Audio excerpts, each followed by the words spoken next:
السلام عليكم ورحمة الله تعالى وبركاته.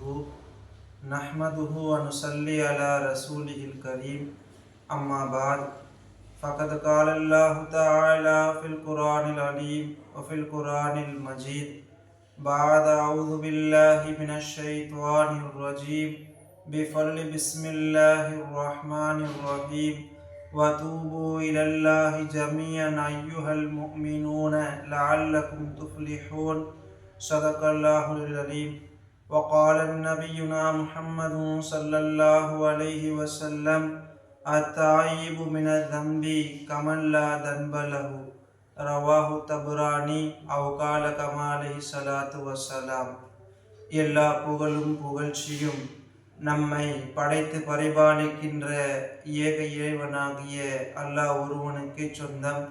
இறை சாந்தியும் சமாதானமும் நம் ஈருலகத் தலைவர் முஹம்மது நபி ஸல்லல்லாஹு அலைஹி வஸல்லம் அவர்கள் மீதும், அன்னாரின் சிறப்புமிக்க அவருடைய குடும்பத்தார்கள் மீதும், அன்னாரின் அடிச்சூடுகளை அப்படியே பின்பற்றி வாழ்ந்த சிறப்புமிக்க உத்தம சத்திய சஹாபாக்கள், தாபியீன்கள், தபா தாபியீன்கள், நாதாக்கள், சுஹதாக்கள், அவுலியாக்கள் மற்றும் இந்த காணொளியின் மூலம் உலகம் எங்கிலிருந்தும் கண்டு கொண்டிருக்கின்ற நம் அனைவரின் மீதும் அல்லாஹுடைய சாந்தியும் சமாதானமும் என்றும் வற்றாமல் நின்று நலவட்டுமாக. ஆமீன். ரமலானுடைய 19வது பிறையிலே நாம் அமர்ந்திருக்கின்றோம். அல்ஹம்துலில்லாஹ். மகபிரத்தினுடைய 10 இறுதி நாட்களில் நாம் அமர்ந்திருக்கின்றோம். இறைவனிடத்திலிருந்து பாவ மன்னிப்பு கேட்கக்கூடிய இந்த 10 நாட்களில் இறுதி நாட்களில் நாம் இருக்கிறோம். இந்த நாளில் நாம் அதிகமாக தௌபாக்களை மேற்கொள்ள வேண்டும். இறைவனிடத்திலே நாம் செய்த அந்த எல்லா பிழைகளையும், எல்லா தவறுகளுக்கும் தௌபாக்களை நாம் கேட்க வேண்டும் என்ற நல்ல நோக்கத்திலே இன்றைய தலைப்பாக தௌபா செய்வோம் என்ற தலைப்பின் கீழ் பார்க்க இருக்கிறோம். ஒரு மனிதனுடைய வாழ்க்கையில் தௌபா என்பது அது மிக மிக முக்கியமானது. இறைவனிடத்திலே நாம் நம்முடைய பிழைகளுக்காக வேண்டி மன்றாட வேண்டும், அவைகள் மன்னிக்கப்பட வேண்டும். இறைவனிடத்திலே நாம் எல்லாவற்றிற்கும் மன்னிப்பை நாம் கேட்டு அதை பெறக்கூடிய மக்களாக இருக்க வேண்டும். ஏனென்றால் அல்லாஹ் குர்ஆன்ல சொல்லும்போது வதூபு இலல்லாஹி ஜமீஅன் அய்யுஹல் முஃமினூன், ஈமான் கொண்ட விசுவாசிகளே நீங்கள் அல்லாஹ்விடத்திலே தௌபா செய்யுங்கள், லஅல்லகும் துஃப்லிஹூன், நீங்கள் வெற்றி பெறுவதற்கு வாய்ப்பு இருக்கிறது என்று அல்லாஹ் சொல்கிறான். அப்போ நம்ம வாழ்க்கையில் வெற்றி வேண்டுமா, நம்முடைய இல்லங்களிலே வெற்றி வேணுமா, எல்லா விஷயங்களிலும் நாம் உயர்ந்தவர்களாக சிறந்தவர்களாக விளங்க வேண்டுமா, நாம் தௌபாவை முதலிலே செய்ய வேண்டும். தௌபாவை செய்வதன் மூலமாகத்தான் நாம் நம்முடைய வாழ்க்கையில் உயர்ந்த இடத்திற்கும் ஒரு வெற்றிகரமான வாழ்க்கையை வாழ்வதற்கும் அது வழிவகுக்கிறது. அல்லாஹ் நம்ம எல்லோருடைய தௌபாக்களையும் ஏற்றுக்கொள்வானாக. சரி, தௌபா எப்படி இருக்கணும்? 3 விஷயங்கள் இருக்கணும். அப்பதான் அது உண்மையான தௌபா. ஒரு தௌபா அல்லாஹ் இடத்துல தௌபா கேட்கிறோம்னா இந்த 3 குவாலிஃபிகேஷன் இருக்கணும். 1வது அந்நதும், கை சேதப்பட வேண்டும். ஐயோ, இந்த பாவத்தை நம்ம செஞ்சிட்டோமே, இதை மாதிரி புறம் பேசிட்டோமே, இதை மாதிரி பொய் பேசிட்டோமே, இதை மாதிரியான தவறான விஷயங்களை நம்ம செஞ்சிட்டோமே என்ற அந்த வருத்தம் முதல்ல மனசுல வரணும். அந்த வருத்தம் முதல்ல வரணும். அதனால தான் நபி ஸல்லல்லாஹு அலைஹி வஸல்லம் அதுக்கு தான் சொல்லுவாங்க அந்நதுமு தௌபத்துன், அந்த பாவம் செய்து விட்டோமே என்று வருந்துவது அதுதான் உண்மையான தௌபா என்று சொல்லுவாங்க. அப்போ பாவம் செய்து விட்டோமே என்ற அந்த வருத்தம் முதலிலே நம்முடைய மனதில் வரணும். 2வது, திரும்ப அந்த செயலை செய்யக்கூடாது.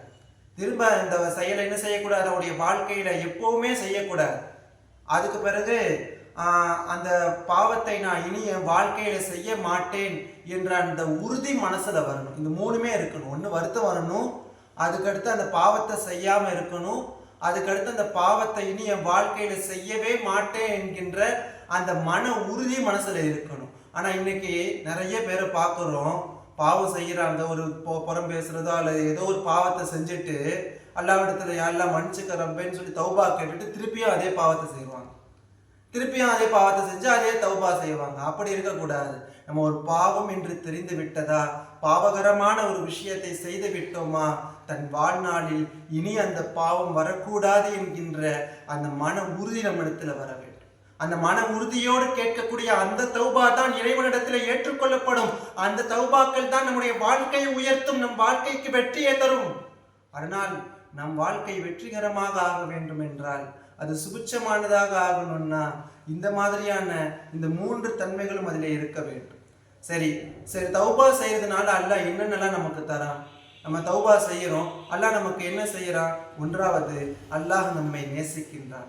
குர்ஆன்ல அல்லாஹ் நேசிக்கக்கூடியவர்கள் என்று சிலர் பேசுறான். அதுல யுஹிப்பு தவ்வாபீன், இன்னல்லாஹ யுஹிப்பு தவ்வாபீன், அல்லாஹ் பாவ மன்னிப்பு கேட்பவர்களை அல்லாஹ் நேசிக்கின்றான். யார் யாரெல்லாம் இறைவனிடத்திலே ரப்பே நான் இதை மாதிரியான தவறுகளை செய்து விட்டேன் என்று கண்ணீர் வடித்து இறைவனிடத்திலே மன்றாடுகிறார்களோ, இறைவனிடத்திலே பாவ மன்னிப்பு கேட்கிறார்களோ, அவர்களை அல்லாஹ் நேசிக்கின்றான். அதே போல நபி ஸல்லல்லாஹு அலைஹி வஸல்லம் அவங்க சொல்லுவாங்க, குல்லு பனி ஆதமுன் ஹத்தாவும், எல்லா மனுஷர்களுமே தப்பு செய்யக்கூடியவங்க தான். தப்பு செய்யாத மனிதர்கள் என்று யாரும் கிடையாது. நபிமார்களை தவிர, சில நல்லோர்களை தவிர, சிலர்களுக்கு தவறு என்பது இயற்கையாகவே மனிதனுடைய சுபாவம் தான் அது. ஆனா ஹைரு ஹத்தாயின் அத்தவ்வாபூன், அந்த பாவம் செய்தவர்களிலேயே சிறந்தவங்க யார் அப்படின்னு சொன்னா ரப்பிடத்துல பாவ மன்னிப்பு கேட்கிறவங்கன்னு சொன்னாங்க ஸல்லல்லாஹு அலைஹி வஸல்லம். அதனால் நம்முடைய வாழ்க்கையில எவ்வளவோ தவறுகள், நாம் செய்த தவறுகள் நமக்கு தான் தெரியும் இல்லையா? அப்போ அந்த தவறுகள் என்ன என்பதை நாம் உணர்ந்து இறைவனிடத்திலே நாம் தௌபாக்களை செய்ய வேண்டும். அப்படி நாம் தௌபா செய்தோம் என்றால் இறைவன் நம்மை நேசிக்கின்றான். இறைவனுடைய நேசம் கிடைத்து விட்டா வேற என்னங்க வேணும்? நம்ம வாழ்க்கையில, நம்முடைய வாழ்க்கையில தொழிலையும் சரி, நம்ம பொருளாதாரத்திலையும் சரி, நம்ம ஆரோக்கியத்திலையும் சரி, எல்லாமே கரெக்டா இருக்குங்க அல்லாஹ்வுடைய மஹப்பத் கிடைத்தா. ஆனா அல்லாஹ்வுடைய கோபம் கிடைத்து விட்டால், இறைவனுடைய அதிருப்தி கிடைத்து விட்டால் அல்லாஹ் பாதுகாக்க வேண்டும். கிடைக்க வேண்டிய பல விஷயங்கள் கூட தடுக்கப்பட்டுவிடும். கிடைக்க வேண்டிய பல அருள்கொடைகள் கூட தடுக்கப்பட்டுவிடும். எத்தனையோ மனிதர்கள் அவருடைய ரிசுக்குகள், வளமான வாழ்க்கைகள், அவங்க அழகான சந்தோஷமா வாழ வேண்டிய வாழ்க்கை வீணாக போகிறது. காரணம் என்ன? அவங்க செய்யற தவறுகள் தான் அதற்கு காரணம். ஹதீஸ்ல வருது, ஒரு காலில் ஒரு முள்ளு குத்துனா கூட அது கூட நம்ம செய்த பாவத்தின் காரணமாக தான் நடந்திருக்கும். ஒரு காலில் ஒரு சின்ன முள் குத்துனா கூட நம்முடைய பாவத்தின் காரணமாகத்தான் அது நிகழ்ந்திருக்கும் என்று குமான் நபி ஸல்லல்லாஹு அலைஹி வஸல்லம் அவங்க சொல்றாங்க. அப்ப நம்முடைய வாழ்க்கை நிம்மதிகரமாக இல்லையா, கஷ்டமாகவே இருக்கிறதா, துன்பமாகவே இருக்கிறதா, செய்த தவறுகள் தான் அதற்கு காரணம். எனவே இறைவனிடத்திலே நம் பாவ மன்னிப்புகளை அதிகமாக கேட்க வேண்டும். சரி, அல்லாஹ் நம்ம பாவ மன்னிப்பு கேட்டா இறைவனுடைய பொருத்தம் நமக்கு கிடைக்கின்றது. இரண்டாவது, நம்முடைய பாவங்கள் எல்லாம் அழிக்கப்படுகிறது.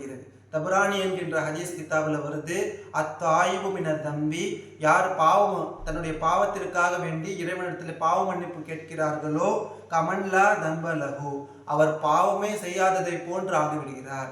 ஒரு பாவம் செஞ்சிட்டோம், ரப்பிடத்துல மன்னிப்பு கேட்கிறோம், அவர் அந்த பாவத்தை அல்லாஹ் அவருடைய ரிஜிஸ்டர்லேருந்து எடுத்துடுறான், அவருடைய வாழ்க்கையிலிருந்து எடுத்துடுறான், அவருடைய அந்த பதிவேட்டுகளிலிருந்து அல்லாஹ் எடுத்துடுறான். ஆனால் நம்ம பாவத்தை தொடர்ந்து செய்யும் போது அது நம்முடைய வாழ்க்கையிலும் நம்முடைய உள்ளத்திலும் அது மிகப்பெரிய ஒரு கஷ்டகரமானதாக, நம்மை உள்ளத்தை இறுகச் செய்யக்கூடியதாக அது இருக்கின்றது. சரி, இரண்டாவது பாவங்கள் மன்னிக்கப்படுது. மூணாவது, உலக வாழ்க்கையும் மறுமை வாழ்க்கையும் அழகானதா அமையுது. உலக வாழ்க்கையா இருந்தாலும் சரி, மறுமை வாழ்க்கையா இருந்தாலும் சரி, ரொம்ப அழகானதாக அது அமைகிறது. ஒரு தஃசீர்ல படிச்ச ஞாபகம், அல்லாஹ் 2 நரகவாசிய நரகத்திலேருந்து எடுத்துட்டு வருவானா, கூட்டு வருவானா. ஒரு விஷயத்திற்காக வேண்டி கூட்டு வந்து இவர் தான் அந்த 2 நரகவாசி, பார்த்துக்கங்கன்னு சொல்லி அல்லாஹ் காட்டிட்டு இந்த 2 நரகவாசியையும் நீங்க நரகத்துக்கு போங்க அப்படின்னு சொல்லி அல்லாஹ் ஆர்டர் போட்டான். உடனே அவங்க வேகமா ஒருத்தர் ஓடினாராம். இந்த 2 பேர்ல ஒருத்தர் வேகமா ஓடினாராம். இன்னொருத்தர் கொஞ்சமா மெல்லமா அப்படி நடந்து திரும்பி பார்த்துக்கிட்டே போனாராம்.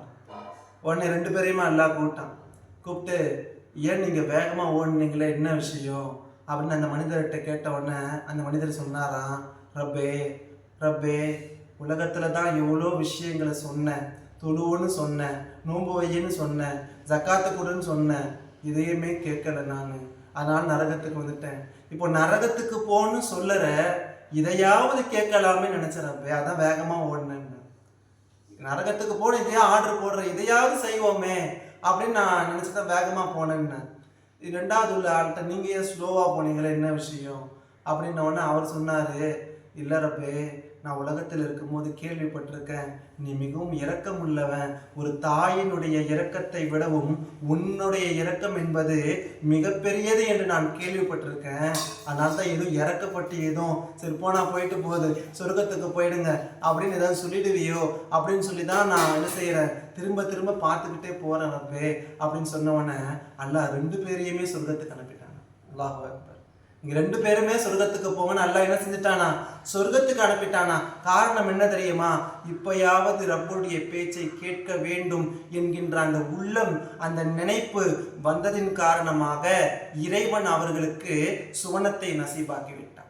அதனால் நம்ம வாழ்க்கையில பாவமே செய்யக்கூடாது, பாவம் நம்முடைய வாழ்க்கையில் வரக்கூடாது என்ற உள்ளத்தோடு நினைப்போடு நாம் செயல்பட வேண்டும்.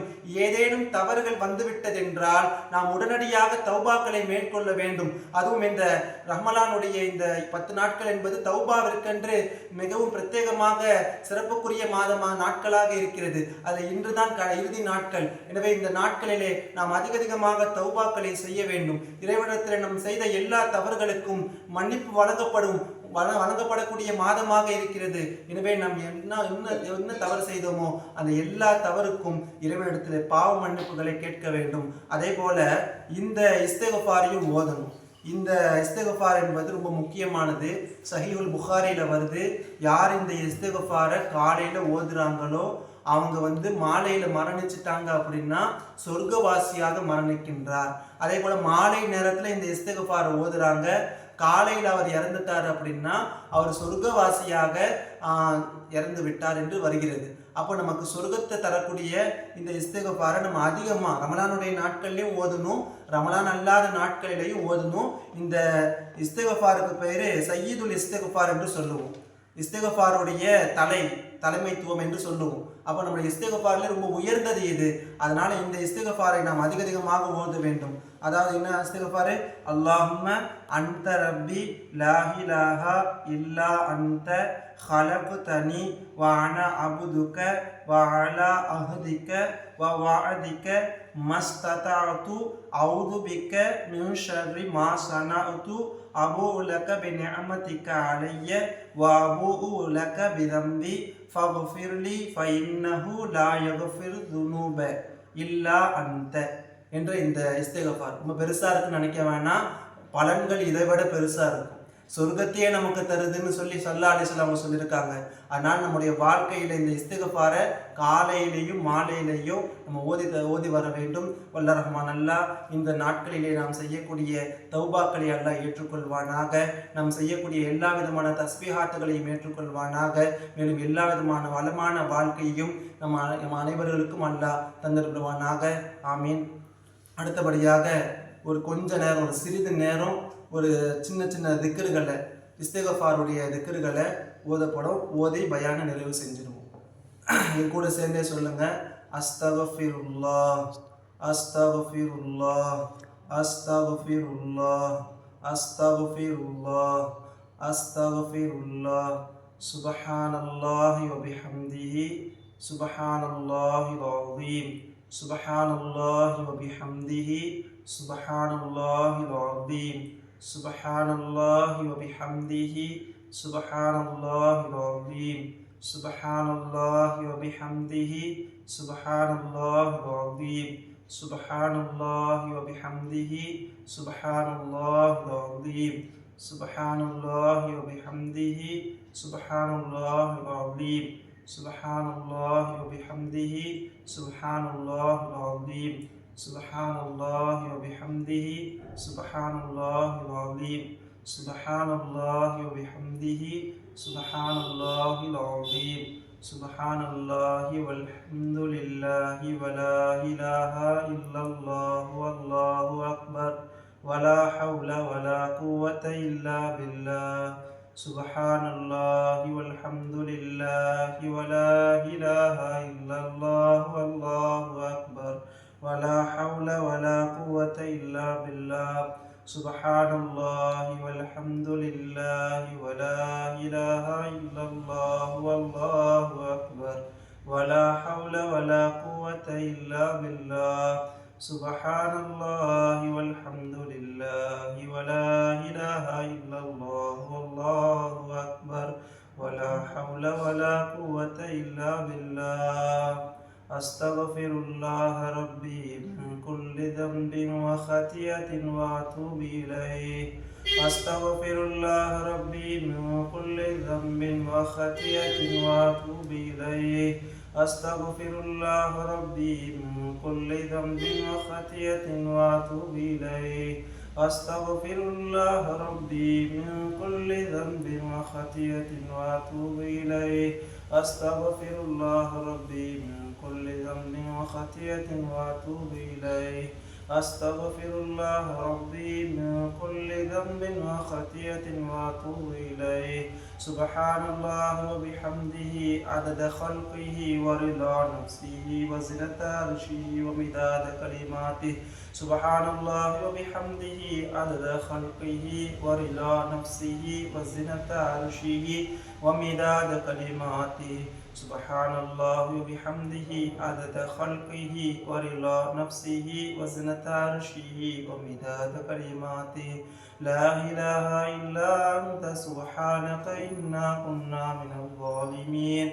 லா இலாஹா இல்லா அன்த சுப்ஹானக இன்னா குன்னா மினல் ஸாலிமீன். லா இலாஹா இல்லா அன்த சுப்ஹானக இன்னா குன்னா மினல் ஸாலிமீன். லா இலாஹா இல்லா அன்த சுப்ஹானக இன்னா குன்னா மினல் ஸாலிமீன். லா இலாஹா இல்லா அன்த சுப்ஹானக இன்னா குன்னா மினல் ஸாலிமீன். அஸ்தக்ஃபிருல்லாஹ் அஸ்தக்ஃபிருல்லாஹ் அஸ்தக்ஃபிருல்லாஹ் அஸ்தக்ஃபிருல்லாஹ் அஸ்தக்ஃபிருல்லாஹ் அஸ்தக்ஃபிருல்லாஹ் அஸ்தக்ஃபிருல்லாஹ் அஸ்தக்ஃபிருல்லாஹ் அஸ்தக்ஃபிருல்லாஹ ரப்பல் பராயா வ நஸ்தக்ஃபிருல்லாஹ மினல் ஹதாயா. அஸ்தக்ஃபிருல்லாஹ ரப்பல் பராயா வ நஸ்தக்ஃபிருல்லாஹ மினல் ஹதாயா. அஸ்தக்ஃபிருல்லாஹ ரப்பல் பராயா வ நஸ்தக்ஃபிருல்லாஹ மினல் ஹதாயா. வல்ல ரஹ்மான் அல்லாஹ் நம்முடைய இந்த தஸ்பீஹாத்துகளின் பொருட்டாலும் நாம் கேட்கக்கூடிய தௌபாக்களை ஏற்றுக்கொள்வானாக.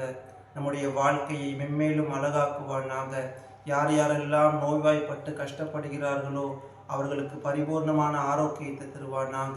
மேலும் எதை சொன்னோமோ எதை கேட்டோமோ அதன்படி அமல் செய்யக்கூடிய பாக்கியத்தை வல்ல ரஹ்மான் அல்லாஹ் எனக்கும் உங்களுக்கும், நம்மை பெற்றெடுத்த நம்முடைய பெற்றோர்கள், நம்மளை வளர்த்தெடுத்த உஸ்தாதுமார்கள், இன்னும் நாம் நன்றாக இருக்க வேண்டும் என்பதற்காக அனுதினங்களும் பாடுபடக்கூடிய அத்துணை நல்ல உள்ளங்களுக்கும் அந்த இல்லங்களுக்கும் வல்ல ரஹ்மான் அல்லாஹ் மேலும் பரக்கத்துகளை வழங்குவானாக. ஆமீன். வாஹிர் அல்ஹம்துலில்லாஹி ரப்பில் ஆலமீன். அஸ்ஸலாமு அலைக்கும் வரஹ்மத்துல்லாஹி தஆலா வ பரகாத்துஹு.